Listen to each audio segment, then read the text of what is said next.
Hello and welcome to Gerety Talks. My name is Lucia Ongay and I am the co-founder of the Gerety Awards. Just like the award, this series will put in the spotlight some of the industry's true change makers within the aim to drive progress at a global scale. Today we welcome Karen Boswell, VMLY&R's EMEA Chief Experience Officer. She is responsible for developing VMLY&R's CX capability in the region and growing clients' engagement. She drives the creation of world-class consumer engagement experience and platforms at the intersection of technology, creativity, and culture to create connected brands. With more than 15 years of experience across every sector, Karen has led brands and organizations forwards, both from a strategic and implementation perspective, weaving together ideas and people in a politically agile way to gain momentum. She previously held roles as Head of Innovation at Adam&EveDDB and Global Client Lead at AKQA. She's also founder of the tech startup THEI.A Cognition. She was a winner of the IPA's 2016 Women of Tomorrow Awards in Tech and Innovation, named as Google's top 10 female creatives to watch for 2017 and 2018, the Trump's most influential top 100 Digerati for 2017, 18, and 19, and one of the Trump's top 25 from the last 25 years, Women Shaping Digital 2019. Welcome, Karen. Thanks for joining. That needs to be shorter. But thank you. Oh. Yeah, basically for my first question, I'm going to repeat all these titles that I just mentioned. IPA's 2016 Women of Tomorrow Awards in Tech and Innovation, one of Google's top 10 female creatives to watch, the Trump's most influential top 100 Digerati, and top 25 women shaping digital in 2019. Were you always a tech fan, or when did your love for creativity and technology started? I guess probably yes. I've always been, for as long back as my working career I can remember anyway. I came out of uni almost 20 years ago now, just as early brand websites were really starting to take off and the internet was becoming a bit of a thing, and much to my father's despair, because I think he was absolutely convinced I was going to be some kind of hermit in a basement that was going to learn to code. Having graduated from design, I got completely obsessed with digital technologies and the takeoff therein. So I jumped in, I started experimenting with basic HTML, CSS back then. But I think more than just the technology, I was obsessed with how technology could make experiences easier and more intuitive for people. So contrary to the then client demand of make the logo bigger and use all the white space up, it was really looking at what we now know as user experience and intuitive flows, and how can we actually use technology to help people buy the thing, find the thing, whatever it might be. So yeah, and I've just surfed that wave ever since then. I can imagine things have changed a lot in these years ever since the internet started for you, right? A little bit, especially this last year. I think it's safe to say that the curve has sharpened exponentially upwards. But yeah, it's been interesting. I think the fascinating thing with technology is it moves so fast, and there's seemingly no limits. And I think I think what's interesting at the moment is we're putting ethical limits around them. But I mean, there's so many predictions, there's so many sort of forecasts. You can get some right, you can get a lot of it wrong. But I think it's the human adoption of technology that actually drives change, and that's what I find really interesting. And in that order as well. So it's the human need plus the technology, and that's where we see change start to happen. So I think my obsession shifted a little bit more into the human aspect of it, probably about halfway through the digital technology transformation wave, I suppose. And in your geeky blog about digital thinking, digital doing, and technology, Scarlet Geek, in the beginning of 2020, we were talking about predictions. You published 20 predictions for the year. Of course, I don't imagine you or anybody had the pandemic in mind, but I wonder if you had time to go through them and see what happened. It's interesting, actually. So I haven't actually written a post on there in the last year. So maybe that's telling of how crazily busy everybody's been. I think it's interesting. Some of them I think have come true, and more so. I think, back to that point around human need and human desire first, I think we've been under a lot of constraints, emotionally, physically. I think people have had a lot of demons to battle with, and I think what's been really interesting is that I think we talked about one of those predictions was, humans will reconnect without tech. Well, I mean, we've had to connect a lot with technology for the last year, but I think it will be ever the sweeter when we are allowed to actually hug someone again and see our friends again. I actually think there's going to be a really interesting juxtaposition, and just a reminder of what humanity is really about.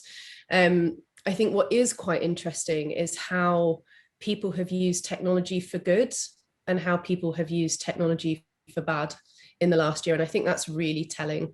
I think the fake news aspect of it, certainly we've seen, and seen how damaging and dangerous that can be. But also I think, my whole family can run Zoom now, which is amazing because we live all over the world. I have a sister in China, my parents in Spain. And quiz night will never be quite the same.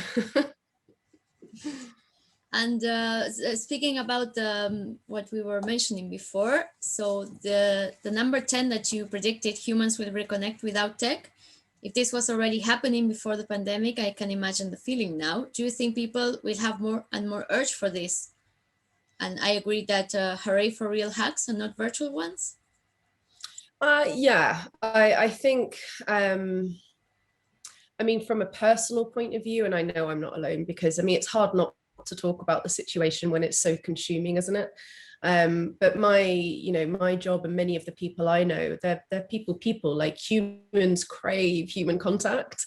And it's interesting. So when I wrote that prediction, it was because there was a surge in things like analog holidays. So yoga retreats, specifically in mountains without Wi-Fi, were really starting to take off at the beginning of last year. Escapism away from technology, we could see the trends of people just leaving phones at home and having tech breaks. You see more and more out of offices. It's like, I'm on a tech-free holiday. So that was actually where the trend initiated from. And I think it's been forced, it being technology has been forced into our lives in such a major way over the last year. I think people are struggling with being anchored to their laptop for so many hours a day. And, you hear a lot of stories about the fact that the commute's become an additional meeting hour, and that's not okay. We need to put some boundaries back in our lives. And I think, I miss the water cooler moments. I miss being able to just have a corridor conversation and solve a problem, and that not have to be 5 Teams meetings with individual people. And I think in every sector, in every industry, human collaboration, human contact will feel like a luxury and something that people start to enjoy again. And I think, even just going back into the office, having those stand-ups, having those meetings, I think and I hope that people will embrace how lucky we are to have that, and hopefully we'll take the best of what was and the best of what now is and move it forward in a new era. But I think you'd have to be a pretty miserable person if you didn't want to be back in a room with your team again. So I'm looking forward to it. I can't wait to see my team again. I really miss them. And if this happens, will this lead to a bigger challenge for CX? On the one hand, people are more connected and easily reachable than ever, but at the same time, this fatigue makes them want to leave the online connected world and have more real life experiences with all the restrictions that COVID-19 has provoked? I think so, yeah. And I think, I actually think, for all the horrible things that the pandemic has brought, I think actually it's given quite a lot of companies, brands, businesses, whether you're looking at, outwardly what you say or inwardly sort of what you do to deliver on your brand promise. I think it's given quite a lot of companies a real shot up the arse, essentially, to, it was never enough to get your product into the hands of a customer. That was never good enough. And I think now more than ever, the conversations I'm having with clients is really understanding that emotional and functional need at every single point of the customer journey, whether that's online or in the real world. What we have seen is the expectation on how good an experience is has obviously become a hell of a lot higher in the digital space, because to be honest, the time to invest in CX was probably a decade ago, and the last 18 months has caught a lot of people up, which is great. But that expectation is, higher than it's ever been before.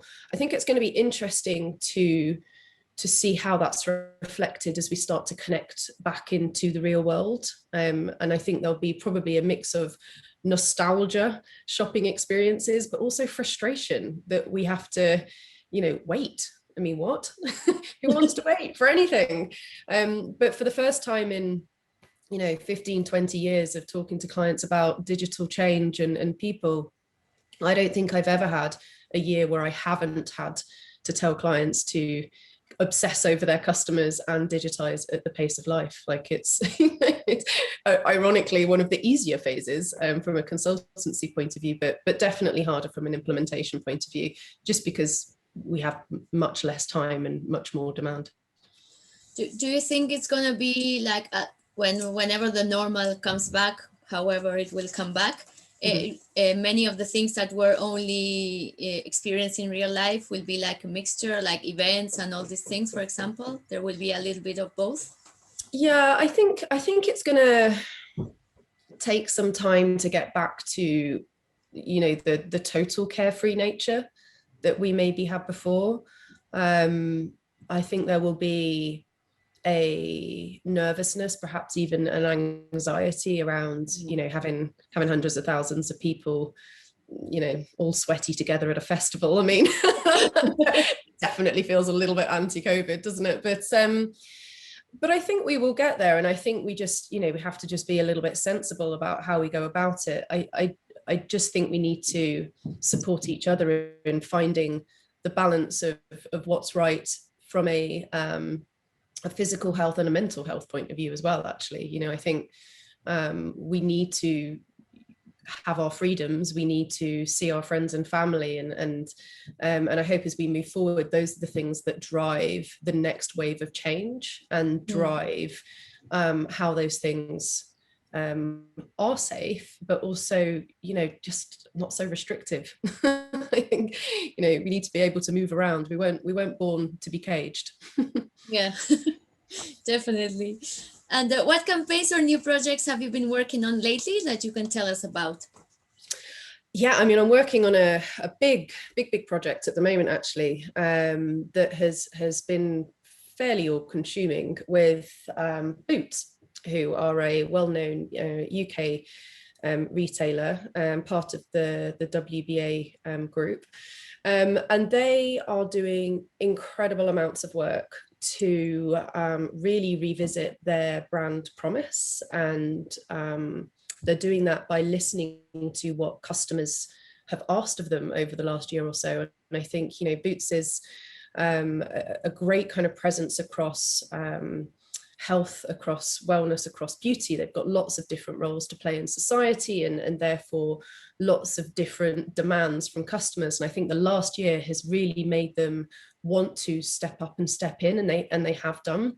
And they're using that momentum to really start to drive forward, modernizing how they appear as a brand and closing the gap between what they say in terms of the empowerment they want to give people across those three areas, but also what they do. I think they've realized that they can do more and want to do more to deliver in and around their physical products with better digital products and services. And so I'm very, very involved in that at the moment, which is a great journey to be a part of. And I think it's really interesting. There's been quite a lot of coverage in the news recently, but the way that we're actually working together between WPP and WBA is a true partnership. So, our joint leadership team have the same KPIs and the same goals, and we're creating a new partnership blueprint around all of this as well. So, we hire together, we build together, we train together, we ideate together, and all of that kind of stuff. So real kind of agile methodologies across the two halves of the same coin, as it were. And that's really exciting. And that's pretty much all I'm going to be doing probably for the rest of this year, because it's a massive challenge, but one that is just everybody's so fired up about. And it's actually really nice, because you feel like you're designing for purpose and you're delivering for people. And the other way around as well, designing for people and delivering for purpose. So it's a really nice sort of symbiotic drive forward. I'm a big fan of boots. I always used to buy lots of little things they have when I went to London. And I read you live in a houseboat that you have designed yourself. Why did you decide to move to a houseboat, and what were your priorities when designing it? I do actually, and it's really windy at the moment, and my boat doesn't move very much because it's quite big and quite heavy, which shows how windy it is. But every now and again I'm going like this. I'm like, I promise that's the boat, and I haven't had a gin at this time of the morning. But it's just, it was an antithesis to my life, essentially. I spend a lot of my working day in and around technology, being connected, and I enjoy that. And I wanted an escape from that. Now, obviously, that's not quite worked, because I've been working from home for the last year. But the plan was to just be able to disconnect, essentially, and have something that felt, a bit more analog, a bit more calm, a bit more serene. And I always wanted to escape to the country a little bit more. And the grand plan is to hopefully have a little house by the sea as well at some point. But I wanted to essentially just redesign my life in a way that I have the right sort of headspace and the right environment around me. When you work in an industry like ours, it's insane as it is, and I'm very passionate about what I do, but this is just the total opposite. It's a complete switch off. I'm looking past you and onto a lake. I'm looking at a couple of swans glide past. It's just, you can't get that living in London. You just can't. And yeah, I just needed and wanted something different in my life. So I decided to build a houseboat, as you do. I literally didn't know if it was going to sink or float when it went on the water, because it was a bit of an ambitious design, but nearly 4 years on, it's still floating, so it's all good. Because I was actually going to ask you that I imagine your job keeps you much connected all the time. So what do you like to do when you need to unwind and take a break, other than being in your boat? Yeah, other than being in my boat and just pulling the anchor up and sailing off every now and again. I'm quite an outdoorsy person. So I have a dog who's currently asleep on the sofa. But I like to sort of get out, run, bike, walk, big yogi, like big into my yoga. Normally like to travel. I'm looking forward to hopping on a plane and bouncing around Europe again. But yeah, other than that, a decent glass of wine by the fire in an evening will also do the trick. But yeah, quite simple things, really. They keep me happy. And what topics or ideas would you like to see in 2021 campaigns, or what do you expect to see in the campaigns for this year? I think so it's interesting, actually. So there's a tone that I would love to see come through more, and we've started seeing it over the last few years. And actually, it's when I had the pleasure of working with yourselves and judging some of the work last year, there's a real undertone of braveness, and I think I have a little bit of a mantra, which is I believe good businesses will do good business. And it doesn't matter, again, whether it's a campaign that's there to drive a better perception or drive behavioral change, or whether it's an experience that enables somebody to be better, connect better, and do something different. I think brands that stand for a cause, and a cause that is bigger than the sum of their parts, that everybody can be a part of and feel a part of, that is inclusive and brave. I think that I would love to see much, much more of. I'm quite passionate about everybody having a voice. I think, I don't particularly you know, I obviously speak on gender quite a lot because I'm a woman, of course I am, but you know, I also just think that humans are such beautifully complex individuals, and I think our inclusivity agenda across the board, anything that empowers people that maybe didn't have a voice or didn't feel that they could stand up and have a voice to have one in whatever they believe, I think is really, really important. And that could be about hygiene poverty, or it could be about erectile dysfunction. I think the bottom line is we need to encourage and empower people to stand up and have a voice, and just get rid of the multitude of societal stigmas that we have. And my last question is, I would like to know your answer to one of the questions that you wrote in a poem that you prepared once for your presentations. Oh, goodness. How can innovation be a force for positivity and help us prosper? And how can it bring us closer to that great ideas are fostered? Ah, yes. That might have been from South by Southwest a couple of years ago, funnily enough. I think it goes back to that equation. You know, that very simple equation that drives change. It's human need plus technology plus business, in that order. And I think when we innovate for the sake of it, you know, there's a very small percentage of businesses that make it. I think when we innovate for the right reasons, i.e. it's rooted in a human need or a human desire, that's when it succeeds. And it's a very simple formula. It's a formula that does all the right things in the right order. And I think that's where companies need to realize that not only can they grow, but they can grow because they're innovating and leveraging, you know, whether it's technology, whether it's a product, for the right reasons. And that's making something more useful, more enjoyable, whatever it might be. And that just goes back to that sort of human-centered design thinking, which is at the root of all good and positive change. Great. Well, thank you very much for all your insights and for joining us today for this Gerety talk. And hope you have a great year. Thank you, and you too. Thank See you you. soon. Bye.